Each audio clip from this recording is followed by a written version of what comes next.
Sziasztok! Ebben a videóban szeretnék segítséget nyújtani azoknak, akik most kezdenek el horgolni, és úgy gondoltam, hogy szeretném megmutatni nektek ezt a csodát, hogy hogyan is kell ezt elkészíteni, hogyan is kell a horgolást megtanulni.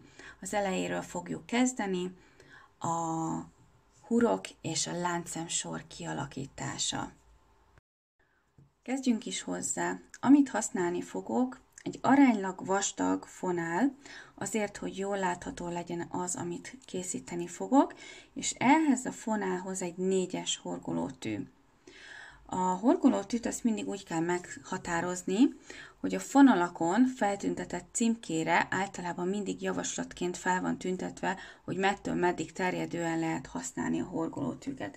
A horgolótűkből többféle verzió van, vannak ugye 2,5-es, 3-as, 4-es, 5-ös, és vannak ennek többféle fajtái. Ez például az én kedvencem, ez egy bambusz horgolótű. Ez azért nagyon jó, mert például ez a bambusz ez nagyon jól felszívja a nedvességet a kézről. De van ezen kívül elég vastag, ez ilyen teflonos, ez egész jól csúszik. Ezek pedig az alumínium horgolótűk, amit még nagyon szeretek használni. Ezek is nagyon jól használhatóak. Ezeknek majd a linkjét beteszem a videó alá. Kezdjünk is hozzá, hogy hogyan készítem el a legelső láncszemet. Egy hurokkal fogok kezdeni. A hurkot többféle verzióban lehet elkészíteni. Van az a verzió, amikor a két ujjamat összerakom, a fonalat a mutató vagy a nagy ujjammal leszorítom ide a két ujj közé, egyszerűen rátekerem a két ujjamra, majd mögé rakom, nem elé, hanem mögé rakom a fonalat, becsúsztatok alulról, lehúzom, és egyszerűen csak ráhúzok a fonára, és így elkészül az első hurok.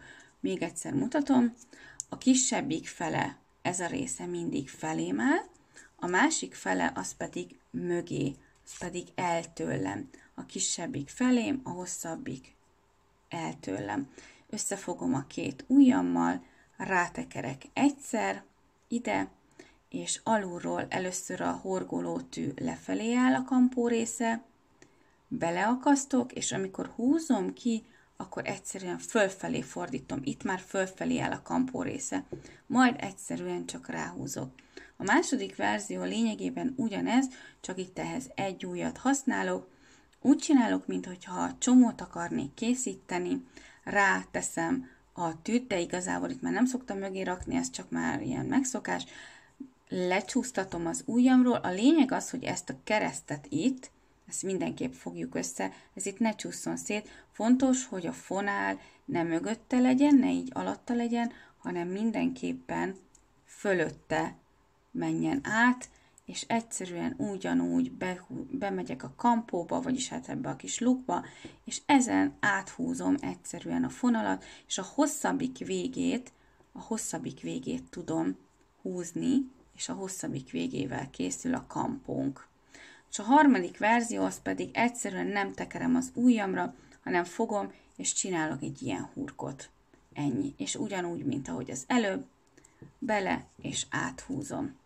Én ezt a háromféle verziót ismerem, biztos létezik nagyon sokféle, teljesen új verziók is, de azokról még nem hallottam, vagy nem láttam videóban is. Általában mindenki így készíti a hurkot. A hurok után mit is kell csinálnunk, hogy tovább tudjunk haladni. Először is ugye akkor elkészítem az első hurkot, ráhúzom a tűre. A lényeg nagyon fontos, hogy a tűnek, ha megnézitek, különböző vastagságai vannak. Itt ebben a szélben ez a legvastagabb, itt szoktuk fogni a horgolótűt.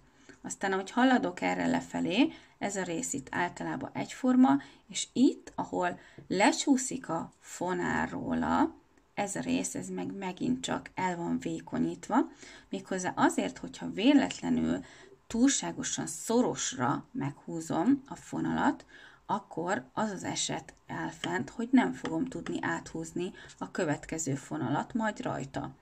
Hogyha ide lehúzom, itt egy kicsit vissza tudok rajta tágítani. Ezzel a kicsi résszel, a kisebbikkel mindig tudom tágítani a huroknak az erősségét. Na most én annyira szoktam meghúzni az első hurkomat, hogy a tűn könnyen tudjon csúszkálni. Azért is jók ezek az alumínium, meg ezek a teflonos tűk, mert ezen például nagyon-nagyon jól csúszik. De vannak ugyanilyenek, például, hogy ez teljes horgolótű bambuszból van, na az mivel fa, ezért nem fog rajta tudni annyira csúszkálni, sokkal erősebben, szorosabban horgolunk vele. Én azért szeretem ezeket. Na most, ha én ezt meghúzom így erősen, mert valaki még kezdetben nagyon erősen dolgozik, akkor ez nekem nem fog olyan erősen, vagy olyan könnyedén csúszkálni. Picit visszahúzom, hogy lazább legyen. Így jól látható, hogy aránylag egész laza, és hogyha a kezemet így csúsztatgatom rajta, akkor nagyon egyszerűen könnyedén csúszik. Na most ezután, ha ezzel meg vagyok, kész a hurkom, tudom, hogy a fonának ez a része mindig felém áll. Ezzel nem fogok többé foglalkozni, teljesen máshogy működik, mint a kötésnél. A kötésnél ugye teljesen meg kell szabnom a munkadarabnak a hosszát, és a fonának a másik oldala teljesen hosszú. Na itt nálunk a fonál rögtön az elejétől kezdődik, és itt egy aránylag rövid szakasz van, amit úgymond feleslegessé fog válni. Na most, ezután én az ujjamra szoktam tekerni 2 vagy 3-szor, azon az oldalon, ahol dolgozom. Aki balkézzel csinálja, annál is ugyanígy van, csak ugye akkor a balkéznél ugyanúgy a mutató ujjra tekerjük a fonalat. Megfeszítem a fonalat, de nem annyira, hogy teljesen szoros legyen, és elvágja az ereket, vagy elszorítsa az ütőeret az ujjamba, hanem csak annyira, hogyha dolgozok rajta, akkor egy picit tudjon magától csúszni a fonál a kezemen. Szóval rászorítok nagyjából, mint látjátok, azért ez itt feszes, de nem olyan vészes. És ezen, hogyha nagyon erősen, nagyon szorosan meg van feszítve, akkor itt ez is beszorul. Szóval erre figyeljetek oda, hogyha véletlenül túlfeszítitek, mert ezt már többször láttam másoknál is, hogy ezt így nagyon erősen akarja feszíteni, hogy ez a fonál nagyon-nagyon szoros legyen, akkor ez is itt túlfeszül, akkor ezen egy picit vissza tudsz húzni, így, és ezzel rásegítesz arra, hogy az első láncszemet átemeljük majd ezen a hurkon, mert hogy ezen át kell emelni. Na most akkor készítsük el az első láncszemünket. Ezt hívjuk huroknak, és most pedig elkészítjük az első láncszemet. Az első láncszem úgy fog kinézni, hogy a tünk fölfelé áll, a kampós vége. Ezt a kampós véget, az ujjunkat, azt érdemes kifeszíteni, vagyis hát így kinyújtani, mert ezzel segítünk rá, hogy a tűt rá tudjuk akasztani erre a kis fonáldarabra. Itt hátul tudsz segítkezni, először beteszem alá, és ezt a kis fonalat ráemelem, mindjárt mutatom, így ráemelem a mutató ujjammal, segítve, hogy beakadjon oda. Ennek be kell akadnia ide ebbe a részbe. Majd miután beakadt, elkezdem lefordítani. Ezzel ugye megadva azt, hogy ne tudjon már belőle kiakadni. Majd miután így beakadt, ezután ezt a zsinort egy picit lejjebb húzom, még hagyva itt, mert ugye itt ez a zsinór, ez mozog. Ezek vannak itt összeköttetésben. Ha ezen még húzok, akkor láthatjátok, hogy ez is változik.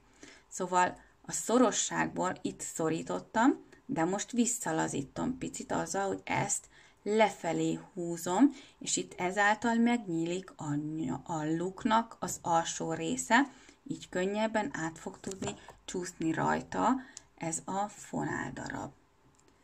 Akkor most fogom, és az első hurkot áthúzom. A folyamat ugyanez, először felfelé áll, ráhurkolok, majd lefelé fordítom, és szép lassan áthúzom. Még jöjjön még egy, felfelé, lefelé fordítom, és áthúzom. Ezt megmutatom közelebbről, még egyszer. A tű felfelé áll, beleakasztok, lefelé fordítom, majd elkezdem lefelé húzni, és a lukon áthúzom. Itt, amikor már ugye nincs ez a csík, ami segítene, hogy a lukam ne legyen túl szoros, ezért annyit tudok itt megoldani, hogy ide jövök az ujjammal, az ujjbegyemmel egészen ide a tőhöz, és igazából itt megszorítom, hogy ez ne tudjon nekem tovább csúszni. Szóval, hogyha ezt az ujjamat feszítem is, de ezt én itt leszorítom, akkor látjátok, nem tud tovább feszülni. Hagyok neki egy kis játékot, hogy így tudjon csúszkálni, majd megint ráfordítom, lefelé, és akkora a luk ott, hogy azon simán át fog csúszni. És így haladok, így kell lényegében a láncszemeket készíteni. Fölfelé áll, lefelé fordítom, áthúzom. Fölfelé áll, lefelé fordítom, áthúzom. És lényegében így néz ki az első láncszem sor, ami gyönyörű fonatot fog nekünk előről képezni, és a hátulja az pedig egy ilyen furcsa, kiemelkedő, hát nem is tudom, minek mondanám ezt. Ez annyira nem szép, de hogyha többet csinálunk belőle, akkor a hátulján itt középen végigfut a fonál. Azért ezzel a résszel könnyű megkülönböztetni, hogy melyik a horgolásunk eleje, melyik a hátulja, mert a hátulja az általában azért kicsit ilyen keszekusza, az eleje pedig egy gyönyörű szép fonat, olyan, mint amikor 3 tincsből nekiállunk és összefonunk egy fonatot. Majd amikor elkezdünk tovább dolgozni, ugye ebbe a részbe fogunk visszafordulni, és csináljuk tovább a következő folyamatot. Most én készítek még felfelé egy pár láncszemet gyakorlásként, szóval ráakasztom, lefordítom, áthúzom. Ráakasztom, lefordítom, áthúzom. Így. Így fog kinézni a láncszemünk. Mi az, amit most tanultunk? Először is a hurokkészítés és a láncszem. Ha tetszett a videó, kérlek, ne felejts el bekövetni, mert ennek folytatása lesz. Minden nap este 6 órakor meg fog jelenni az újabb videó. Én ezen a munkadarabon ezen fogok dolgozni, pluszba elkészítem egy másik darabon is, hogy lássátok, mi lesz az aktuális, és azért folytatom mindig ezen, hogy lássuk, hogy mik azok, amiket tanulni fogunk, és mik azok, amik sorba egymás után jönni fognak ahhoz, hogy teljesen el tudjuk sajátítani a horgolás alapjait. Hogyha tetszett, kérlek, lájkold a videót és oszd meg, és mindenképp iratkozz fel. Nagyon szépen köszönöm, hogy megnéztétek, jó tanulást kívánok nektek, és nagyon szép alkotást. Az elkészült alkotásokat pedig, hogyha volna kedvetek, a Facebookon van egy csoport, horgolástanulás nem csak kezdőknek, ott készíteni fogok egy mappát, ahol az újra kezdők, vagy akik most kezdenek tanulni, azok feltölthetik az aktuálisan elkészült munkáikat, és így ellenőrizni tudjuk, és támogatni, segíteni egymást abban, hogy ha esetleg fejlődni kell, vagy problémája van, akkor tudunk tanácsot adni. Szóval köszönöm szépen még egyszer nektek, hogy megnéztétek, további szép alkotást, szép estét, sziasztok!